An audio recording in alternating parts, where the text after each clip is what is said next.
Alright everybody, this is actually Humane Designs. Haven't been doing any much powder coating stuff. I blew a motor up in my personal car and kind of doing a 2010 rebuild. Today I'm going to go ahead and post this up on YouTube. This is your direct injector for a 2010 Chevy Camaro. What we're doing is we're going to go ahead and do a seal kit. And I'm going to go ahead and show you how to install all the new hardware, all the new clips, and how I do it. So of course I went out and got the hardware kit, and you got these little Teflon things in there, and then what I do is I take a punch and I stretch it out first to put the Teflon on, and then when I'm done it looks like that. So I'm gonna go ahead and show you how to do this real quick. And also you're gonna need a hose clamp and a rubber hose. This is how I pressurize that Teflon back on there after I'm done doing it. So let's just get into it.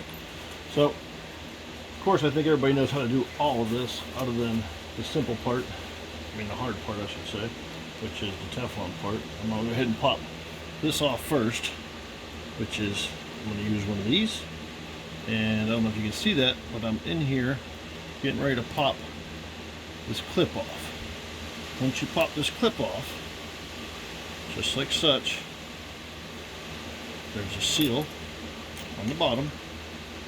We're going to put a brand new seal on. And this kit came with everything. I got mine from Rock Auto. I think I spent 60, 70 bucks total on this kit. So then you have the injector. You're going to slide this new piece on here. You're going to press it down evenly. Don't try to cattywampus it too much. And then in that same bag, you're going to get a new little tiny metal clip, just like such. And you're going to go ahead and slide that back over top, just like such. Now you can work it down with your fingers or however you want. But I found the easiest way is to take this little clip, separate it, and then to run your fingers around, and it should snap down there. Yep, just like that. Trying to make this so you guys can definitely see it. Okay, so now comes the one part that's tough. This part's easy.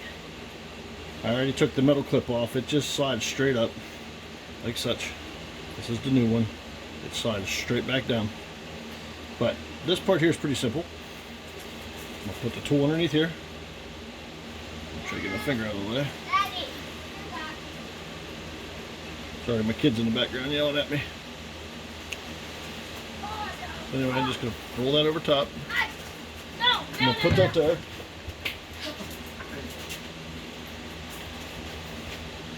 Okay, so now I'm going to go ahead and roll the next part over.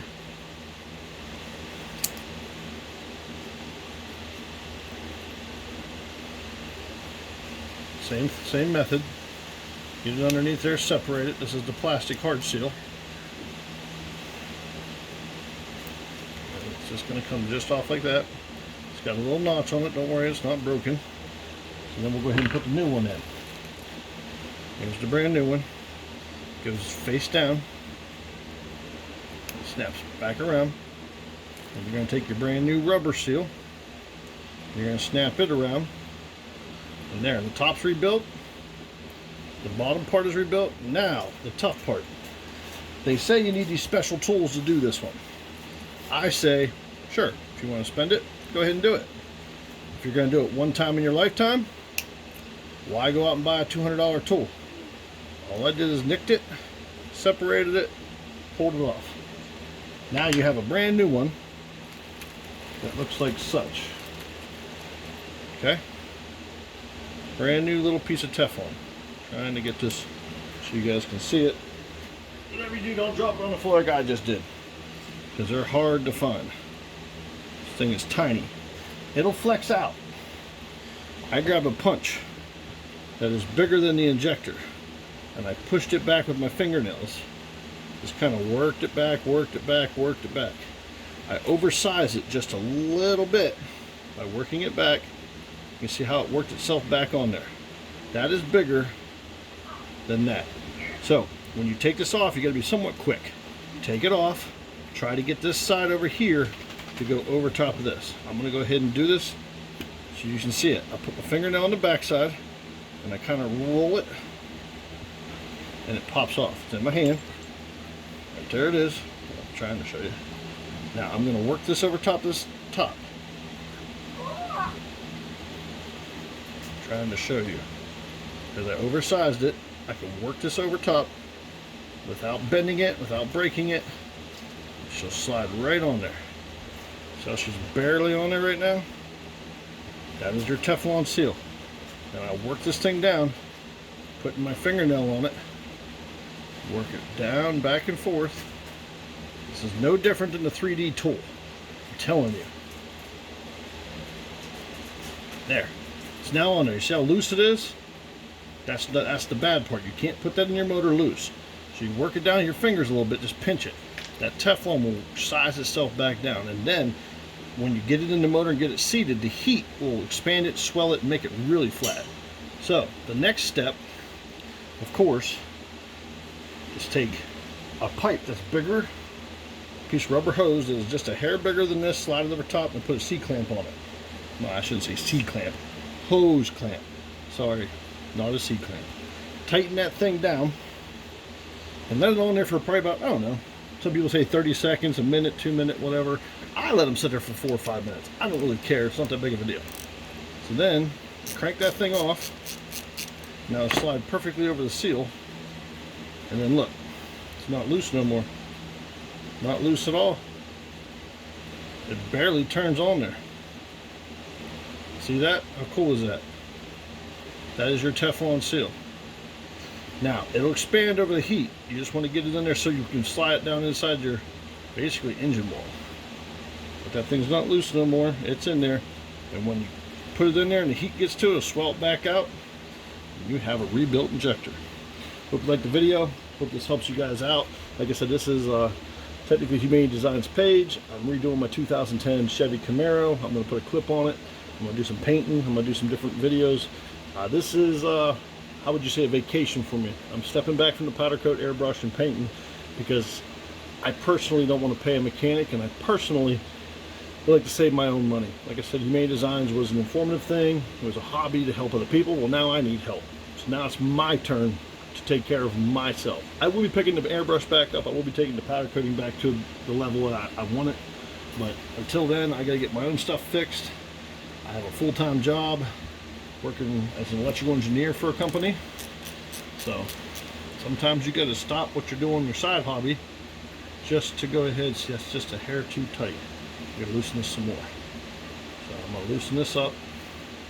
The reason why you want to use rubber hose is because you get the evenly clamp on it. See, it just slid over there nice. Didn't move it. It's still in the same place. And then all I'm going to do is tighten it back down. And we'll let this one set for 4 or 5 minutes. And that'll compress that Teflon back around there. Nice and tight. See? Can't move it, can't turn it. That'll compress that piece of Teflon. So it looks like that. Hope this helps you. Lengthy little video. Sorry it took so long. If you like it, give me a like, whatever. Don't really matter to me. Just here, I'll try to help somebody out. I'll show you the car real quick. This way you guys can understand how much fun this is to take off. So this is the inside of the 2010. The fuel rails go in here. Now, but what you want to do when you take this thing apart, of course, take everything off the top. And then you want to put your injectors back in with the plastic and the electric already on it. Then you're going to set your fuel rails back in. If you try taking your fuel rails and putting them all together, shove them in there, there's not enough room.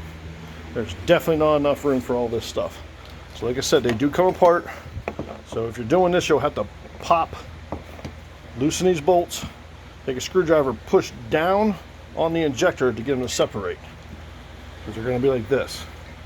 So when you get that thing wiggled loose inside that thing, you have to get a screwdriver down around here and push down, push down, push down, then pull the fuel rail out separate. Because like I said, they give you no room for all this stuff to fit down in there. But it fits. But it has to be individually. You can't put it out, you can't do it like you would hope so. You would hope you could put everything together and slide it down there. Not gonna happen. And then also remember, when you take this stuff out, you have a passenger side and you have a driver side. Don't mix these electrical up from side to side. It will not run right. And also, trick, you have a sensor on the end of this. That sensor has to come out. So you have to take that sensor out of that top of that fuel rail first.